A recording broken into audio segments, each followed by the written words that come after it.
Many people believe that having no close friends is a sign that something is wrong with them. Society often tells us that the more friends you have, the happier and more successful you'll be. But psychology paints a much more interesting picture. The truth is, some people don't lack close friends because they're unlikable. They lack close friends because they experience the world differently. They think differently.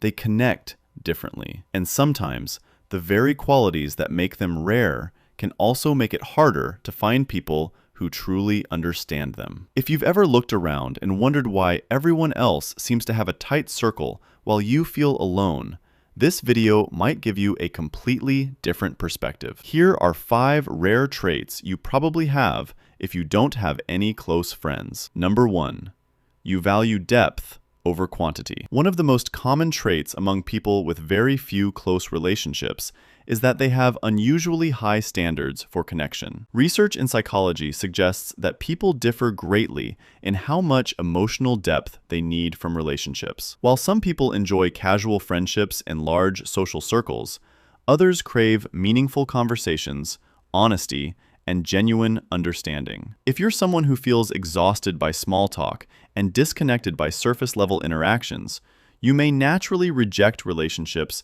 that don't feel authentic. Imagine walking into a room full of people. Most conversations revolve around trends, gossip, or everyday topics. You participate politely, but something feels missing. You're not looking for entertainment, you're looking for connection. As a result, you may have many acquaintances, but very few people you consider truly close. The downside is loneliness. The upside is that when you do form a bond, it's often incredibly strong and meaningful. You don't collect people, you search for understanding, and that's much rarer than most realize. Number 2, you're highly self-aware. Psychology shows that self-awareness is linked to deeper reflection and greater emotional insight. People who spend a lot of time analyzing their thoughts, emotions, and behaviors often feel different from those around them. While others may move quickly through life without questioning much, you might constantly examine your experiences. Why did I react that way? What do I really want? What does this relationship mean? This level of reflection can be a powerful strength, but it can also create distance. The more aware you become of yourself, the more aware you become of incompatibilities, unhealthy patterns, and shallow relationships. You notice things other people overlook.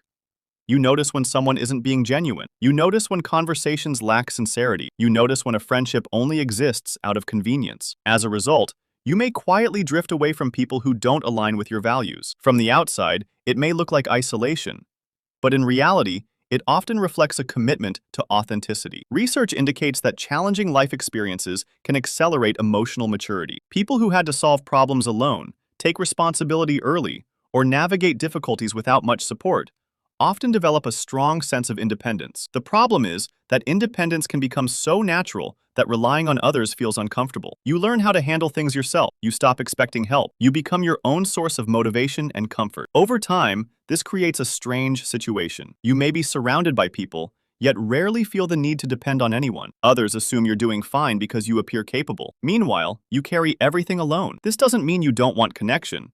It simply means you've become so skilled at self-reliance that vulnerability doesn't come naturally. And without vulnerability, deep friendships are difficult to build. Your independence is a strength, but it can also become a wall that keeps people at a distance. Number 4, you think differently from most people. Have you ever felt like you're speaking a slightly different language than everyone around you?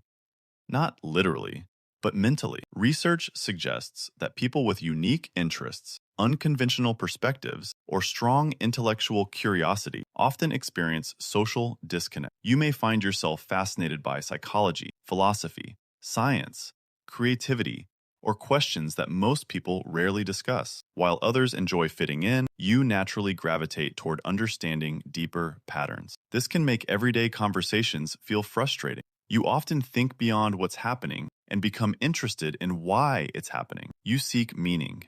You seek insight. You seek truth. The challenge is that finding people who share that mindset isn't always easy. So instead of forcing connections that don't feel natural, you spend more time alone. The important thing to remember is that being different doesn't mean being flawed. Many of the world's most creative, insightful, and innovative individuals spent long periods feeling misunderstood. Sometimes the reason you feel disconnected isn't because you're incapable of connection. It's because you're waiting for the right kind of connection. Number 5. You're comfortable being alone. This might be the rarest trait of all. Most people fear loneliness, but some people learn to appreciate solitude. If you're comfortable spending an entire day by yourself, you probably understand something many people don't. Psychology shows that the ability to enjoy time alone is associated with emotional independence, creativity, and self-reflection. Your value isn't determined by constant social validation. You don't need an audience to feel complete. You don't need endless messages to feel important. You can sit with your thoughts. You can enjoy your own company. You can create your own peace. Of course, enjoying solitude doesn't mean you never feel lonely. Everyone needs human connection, but there's a difference between needing people and appreciating people. You may simply have learned how to be whole on your own first, and that is an incredibly powerful skill. So if you have no close friends right now, don't automatically assume it's because you're unworthy, uninteresting, or somehow behind in life. Sometimes the people with the fewest close friends are the ones who value depth the most. They're highly self-aware. They're independent, they think differently, and they're comfortable standing alone when necessary. That doesn't mean you should give up on connection. The right people matter. Meaningful relationships matter, but your worth has never been measured by the size of your social circle. The fact that you haven't found your people yet doesn't mean they don't exist. It may simply mean you're searching for something deeper than most, and that's not a weakness. It's a rare trait. If this video resonated with you, take a moment to reflect on which of these traits describes you best. And remember, being different isn't always something to fix. Sometimes, it's something to understand. Subscribe for more psychology insights, hidden personality traits, and deeper truths about human behavior. You might discover that the things you've always worried about are actually the things that make you unique.